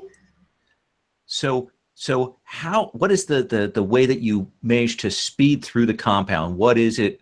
How is it that you get from one end of this place to the other fast? Let's see here. I could make a construct for us. Do you have Awesome. the energy? Oh yeah, that'd be awesome. Yeah. That doesn't like- cost him anything. It's just a piece of the fiction. Yeah, it costs just a piece of my body. Yeah. But we don't know that. So what would the fractomobile that you create look like? It looks a little bit like a spider, but only with an egg on the top. So it has this obsidian long crystal of them, and on top it's an egg, and we all need to climb in. It's not that big, unfortunately, so it's tight. So I will say that you can get You on can this zero. thing, get loaded up, and it will move blindingly fast, Mhm. but it will also freak everyone the hell out. So there are people running every which way as this crystal spider goes charging through the compound, past some of the makeshift tents, past some of the other storage areas. People are freaking out because they heard the alarms going earlier, but you guys will bust out onto the baseball diamond. It's one of those over enclosed ones, and you can see the home team dugout. They've got the shutters down, locked, and there are two of these robots, and they've got baseball bats in either hand, and they are breaking them off and trying to smash their way in. Okay. And I think Before we come there, that's I Sure. would suggest that Paladin with his bow could climb out and stand on top of that machinery, because then I could move that in with me, and he has the best position to shoot. That sounds awesome. I know. Yeah, but also very dangerous. I know. No, I'll be fine. So that's awesome. That's him helping you out potentially as he moves you into position. Describe to me what that looks like in terms of your shot then, Paladin. So I think Paladin is also really happy because he doesn't want to get too close to these things again because they gave him a pretty good beat down before. So he's happy to be out of the way. But yeah, so I think he's like really like elevated up high, and he's very keenly aware of this awesome silhouette that he cuts as he like aims down on these things. And this time he's going to try to take their kneecaps out, I think. So that's what he's Nice. going to aim the shots at. So is that just a straight?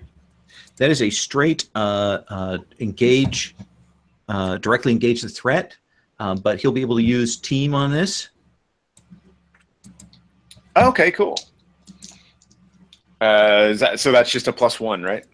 Well, if he well, you roll first, and then they can decide whether he needs to spend it or not. Ah, cool. Okay. Okay, so I got a 7. Okay, so he probably doesn't have to spend team pool because there wouldn't be enough to get it to that next level with the roll there. But you do hit this robot, and will crack into the casing on it. I mean, you do get to pick one from the directly engage a threat list. Yeah, so I think, again, I'm going to create an opportunity for my allies. Okay, so that does mean when you fire that off, it throws this bat and will clock you with that in the stomach. forcing you to mark a condition there. Okay. I think that's going to make him insecure. Okay. You were feeling awesome, and then you hit him, and you're like, yeah, and the bat catches you in the solar plexus, and it went from awesome to really painful, from 0 to 60 there. I think he's becoming aware that he's just a random person with these guys that can take shots like this, and that he's getting beat up pretty bad. Okay. So who's next? I will go next because there's an opportunity, and I will take advantage of that and get in there and engage its threat. Okay, let's have you roll. Okay, good. Everyone loves that. Okay. So this is rolling with danger. Yes. And then finding the little window, and submitting an 8. Okay. So what does create an opportunity do? So for what I'm give you doing, a plus I'm reading one forward? Okay. I'm Sorry, reading I was this just as for the create an opportunity that you'll do more harm if you hit them. Okay. So it's going to be a takeout blow if you successfully do that. Now, they still have the opportunity here. They could assist you and push that up to a 10, Okay. which means you would get 2 picks from the list. All right. They would have to describe how they're doing that. Okay. Okay. Well, I think Paladin is going to. He picks that bat up that hit him in the solar plexus that's just sort of like fallen down at his feet, and he tosses it back, and just kind of lands a grazing blow that distracts the robot. Okay. Awesome. So it's off balance. And Freck, are you helping? I do my best. And how do you help? Well, I feel super guilty about Mr. Bear, and like what is happening to him. So my plan was originally like to look like what is going on there with him, but now I see my friends in danger, so I run there and push them down. Okay. Push them down. That's with my head first. Okay, so he knocks the down, and you will smash this first robot, Karma. Okay. Okay, they did the setup, and you bring it down. And there's this other robot spinning around with the bat. I need you to pick your 2 picks off the directly engage a threat. I will resist and avoid the blow, and then I will mix some more damage because that's an option that I have, isn't it? As a bull? Let me see. Look at your moves. Maybe I've misunderstood it. Which move is that? No, I think I was remembering my ogre. Sorry. Oh, okay. You think you're ogre from the Changeling game. Sorry. Hilarious. Okay, so I'll resist and avoid the blow. And let's see, I will take something from them, so I will take that bat. Okay, you got the bats. Frack, you've assisted. Got that follow-up. There's one more of these robots there. What do you want to do? Do you want to deal with him, or are you more concerned about Mr. Bear? I'm more concerned about Mr. Bear. Okay. I'm afraid of these robots anyway. I feel guilty towards Mr. Bear. And, so, yeah. I leave my friends behind. Okay. And how the Mr. Bear has locked himself into this dugout area in the wider room. How are you getting in there? I need to burn. Okay. It seems. Which means I roll plus conditions, which means I roll +5, which means it won't be a miss. Well, oh yeah, you're right. And it's a full success. It's 8 + 5, it's 13. Excellent. Which just means that I have 3 burn, and I use one of the burns like transform myself into a thunderstorm of crystals and move in. Is it like, do you pass through or do you tear the barrier open? What does that look like? It looks like that it's myriads of fractals, so I'm up between dimension 2 and 3 at the moment. It's 2.7 where I am. And Okay. so I can move through the door and you just see like shades of crystals going in there. And so you will get in there as a big room and you will see Mr. Bear there. And he has this guy and you will see the doctor, sort of squat, mad scientist guy, and Mr. Bear has him in back in this area with what looks like it must have been a like water treatment thing, like a jacuzzi kind of thing for the athletes, but it's been sitting here, so it's all kind of mucky and algae filled, and he's dunking this guy, and he's just furious. And we'll come back to you in just a moment. We've got Karma and Paladin outside, and there's this one robot left. It has been disarmed. What do you guys do? I think finish it would be the most appropriate way to describe this. Okay. So I will attempt to directly engage it again. Okay. Not imaginative, but I am a bull. All right. So bull just kind of smashing into it. Let's have you roll danger. Okay. Let's do this thing. And Paladin can do the assist. I got an 8. So you're good. So what do you want to do? I do damage to it, right? Yep, you do damage to it. You're going to take damage, but you could set it up so that if Paladin hits it, he can take it out.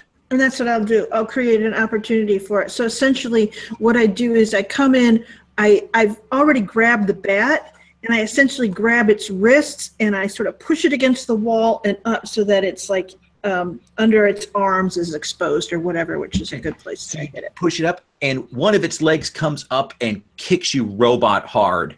Ouch. In the midsection. So you're going to need to mark a condition. All right. Paladin, it's all on you. Okay, so I think Paladin at this point, because he suffered some damage, his arms are starting to shake a little bit when he draws, and the sweat is breaking out on his forehead. But he's going to try to hit that chink underneath its raised arm. Nice. Roll danger. So he got a 6. But I am assisting you, and I will essentially knee it right back.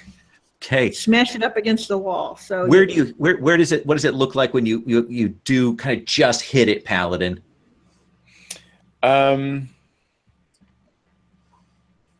Let's see. So I think he actually misses. I think he doesn't hit what he's aiming at, and she slams it up against the wall, and her motion of slamming it up against the wall actually causes the arrow to hit it in the head and look impressive, even though he was actually way off in terms of what he was aiming at. Nice. Catches it, there'll be that, and it'll go limp. And you've got these two robots dealt with. We're gonna cut inside to Freck and Mr. Bear. And Mr. Bear is dunking this guy, Freck. I need to stop him. How do you want to stop him? But I feel so hopeless in the situation. It's definitely not a good idea to provoke him out of that, because no, it just wouldn't work. In my state of mind I am. So what I do is the only thing I can do at the moment is using the burn inside of me, the flares. And I can besides using constructs, besides moving, teleporting, you could call it, I can also create invisible walls to keep off enemies, for example. And I will create a 2.718281828 dimensional wall between the Jacuzzi and Mr. Bear and his victim, so he can't dip his victim into the water anymore. Perfect. I'm going to need you to roll Savior. All right. So that's a -2 I have, because I'm such a, what is it? Such an hope person. No. Yeah. It's a 2 minus 2 is 2. All right. So you go to do that, and Mr. Bear turns to you, and he says, even as you're starting to do that, he goes, "Go away!" and it, like, yells at you, and goes, "You don't know anything. You need to get out of here." And he's trying to use his influence over you. I thought so, yes. Can I reject, or is it immediately that he has one of the No, you points? can reject his influence. Is it? Okay. It's a straight roll. It's a straight roll. No, it's not. It's -2 because I'm insecure. Oh, okay. So it's not a good roll. It's not such a good roll. No. 8 minus 2 is a 6. So. Oh wait, no, but we can assist him still. And essentially, you'll hear from outside, "Mr. Bear! Mr. Bear, it's us! Let us in!" Yes, all right. indeed. So I think that's going to take us to, then that does that. So that takes us to one team left. And I would have had a 7. 7. So now you've got a choice. You can clear a condition or mark potential by speaking back or immediately acting to prove them wrong. You can shift a label, or you can cancel their influence and take +1 forward against them. Yeah. Mr. Bear, I take the first option. Clear a condition by immediately acting to prove them wrong. This city is under such a different threat as what you imagined. It's not the doctor. And I will prove it to you. And let me hold that thought while I cut to outside and see they're talking. And you'll get that the hairs on the back of your neck that you get sometimes when Freck does things. What do you want to do, Karma? And she sort of turns to Paladin, and she goes and sort of says, "Can you step back just a step?"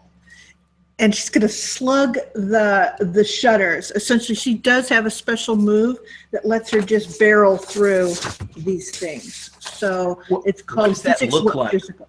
It's essentially like she's been very polite, but then she just goes, and her fists go in first, but she goes in and follows through them. So it is sort of that kind of, there's a burst of splinters, and then there's a karma-shaped cutout behind her.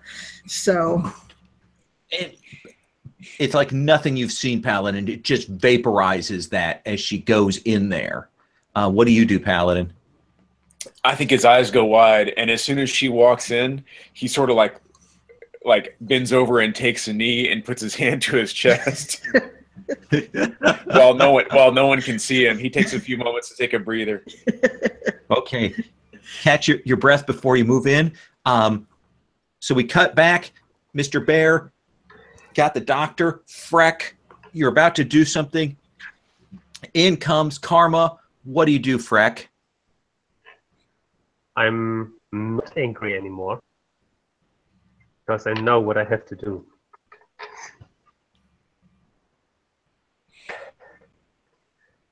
Mr. Bear, this is not going to end well for the city. And you don't have to destroy the doctor, but your real enemy is me. And you need to destroy me if you want to rescue the hub here from the hordes from outside. So, you will make Karma destroy the little obsidian insect she has in her hand.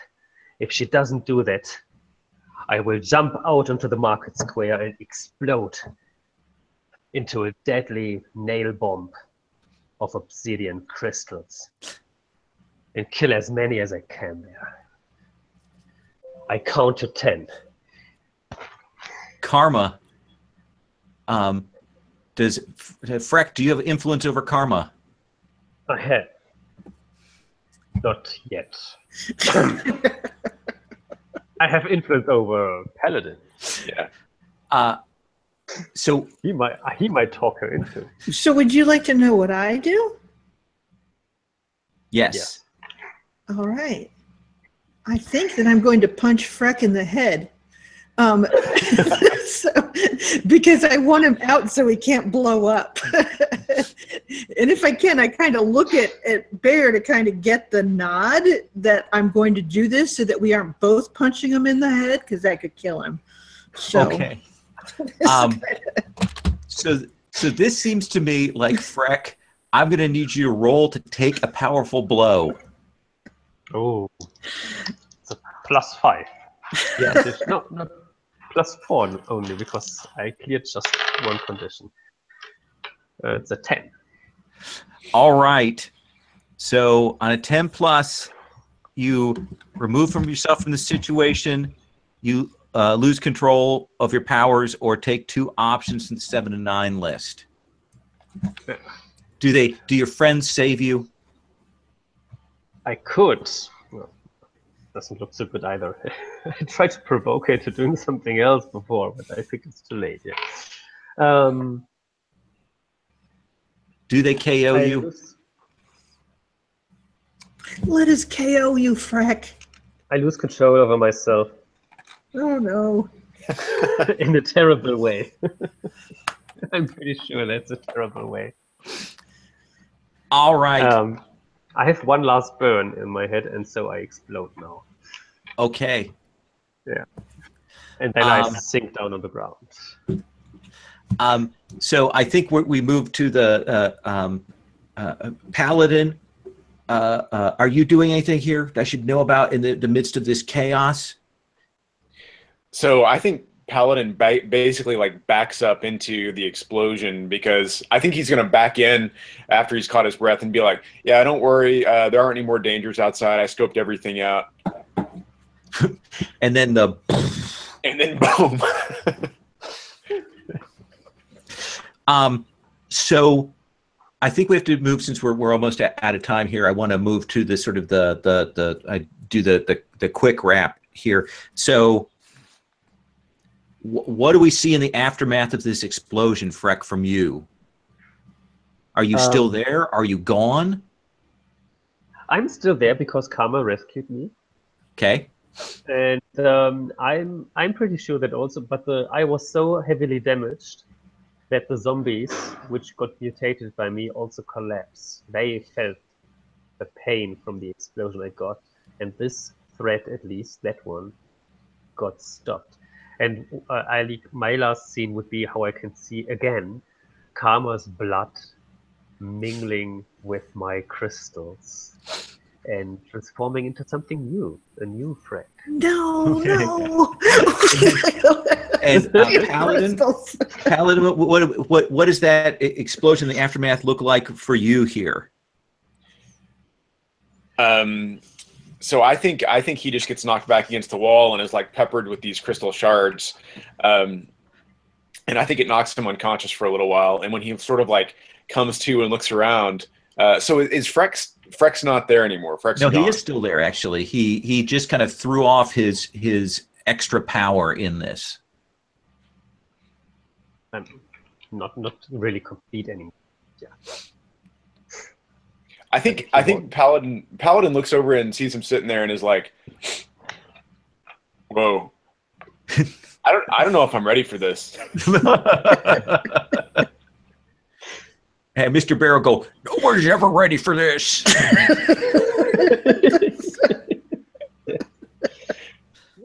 And what about you, Karma? What's the last thing we see from you? And she's sort of kind of very carefully picking some of the shards out of Bear's, snout. Yeah, exactly. He's forgotten about the doctor. Yeah, exactly. We all have. And that's where we're going to stop for tonight, since we're at the last 10 here. So that's it. That's this scenario. It had a little change up in people this time. I hope we was okay that we did a little swerve and think we caught up with it. Mm-hmm. So I'd like to do roses and thorns here if we could. So we'll do thorns first. I've got two things. One is I wore this red shirt that freaks out the camera sometime, and I should have remembered that it does that because it does this weird flip thing sometimes. Two, I wish we had more people tonight. I think it would have been great to have Mr. Bear here, Osteo, to play off a paladin. I think we would have. It would have been, the dynamic could have been even more interesting. I thought it was good, but it could have been even better, and I felt bad about that. So that's my thorn for this evening. Other people's thorns about the system, about how I ran it, about the play, anything else? I totally agree. Like, it's always sad to miss characters from previous sessions, but especially these two. And like with Steven, it was a joy to play with you. But last week with Osteo and Mr. Bear, it was also a great group. Yeah, so I totally agree on that. And I felt a little bit uncomfortable with being the superpower teenager, and like pushing too much of my agenda into the game. That is a little thorn. Yeah. Interesting. Okay. Yeah, it is. That's fair. Of course, in a 2 session, some people are gonna have the focus more. And you did choose a character that the Nova is a wild character. That is a hard one, I will say. Yeah. And one thought about the system. Yeah, sorry. No. Okay. So, sorry. I'm heavily missing on the influence options, like something like asking people questions or asking them that they do something. I didn't recognize that in the system before, but there were several opportunities where I thought like it would be nice to use my influence to tell them I want you to do this and that. But I can only say shift your labels, and that's too abstract. Yeah, it is weird. I think his intent is to represent the kind of chaos of teens that they have a hard time with that. I suspect that the easiest way to do that is to look at the influence moves to mark a condition, or it is weird. I will agree with you on that.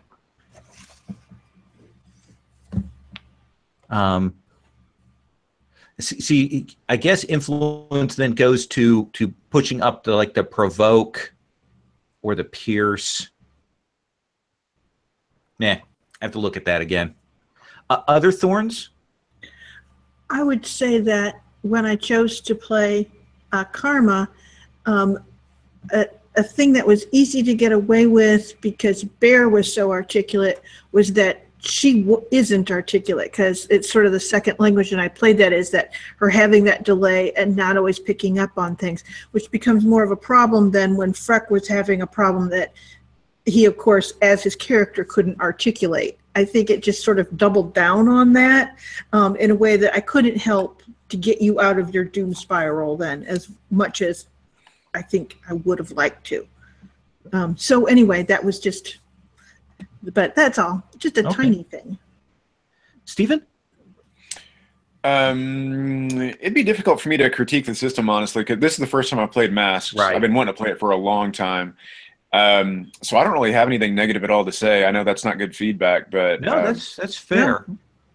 I think I'll give the same feedback that I always give, like in Gauntlet games, which is like I always want to play longer and I always want more sessions. Because all these games, I just love the character development and whatnot, and it always feels like, oh, there's so much more I could do with this. So that's the only thorn I ever have. I do think that Masks, Sherry and I played a 6-session thing of it, and I do think only by about the 5th or 6th session did we kind of have a sense of where our characters were going. Does that make sense? Yeah. This is as much as any PBTA game requires some time, I think, to really percolate. Roses. Let me see here how I want to put this. I enjoyed the play tonight. I thought you guys did. We had kind of a chaotic thing going on, and we were kind of making up for a major change between last session and this, and we were bringing a new person in. And I think for all of those handicaps, I thought it went very smooth. For all of that, I think it was smoother than it would have with a different crew. I thought you guys did a very nice job of that. So good characters there. Any other roses? I think Stephen choosing the beacon was the perfect one to come in for Freck and I. We needed that positivity and that hopefulness and that, just getting things done-ness. So it was perfect. Nice. Well, the reason I actually picked the beacon is because, I know it's really difficult to incorporate a new player into a game that's already been going on, and I thought the beacon would be a little bit easier because his powers he doesn't have powers. So that's why I picked it. But yeah, I'm glad it was an addition in that way. Good. Yeah, super cool, the beacon. Paladin, a fanboy among us. That was really cool. And his naivety. I loved it.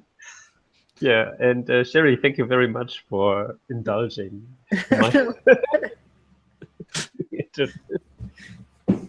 It was good. It was but it was sort of an exercise in not understanding, which is one of those things that as a player, I always want to understand. So I was like, oh, it feels so odd.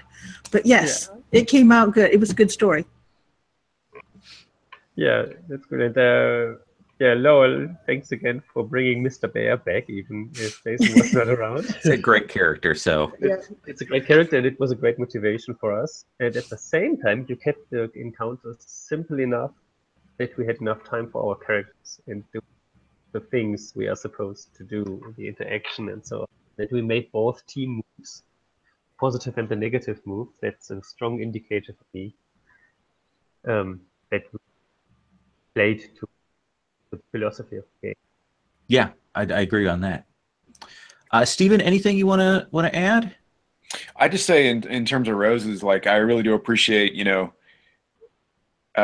just how easy everyone made it for me to come in, how welcoming you were, and how especially with a system I didn't know, I really appreciate everyone sort of walking me through and realizing that I was going to take a little time to get spun up in the beginning. So I thank you guys for bringing me in so smoothly. You were absolutely painless. So. All right. Well, I am going to stop the broadcast there, and that will be the wrap on this.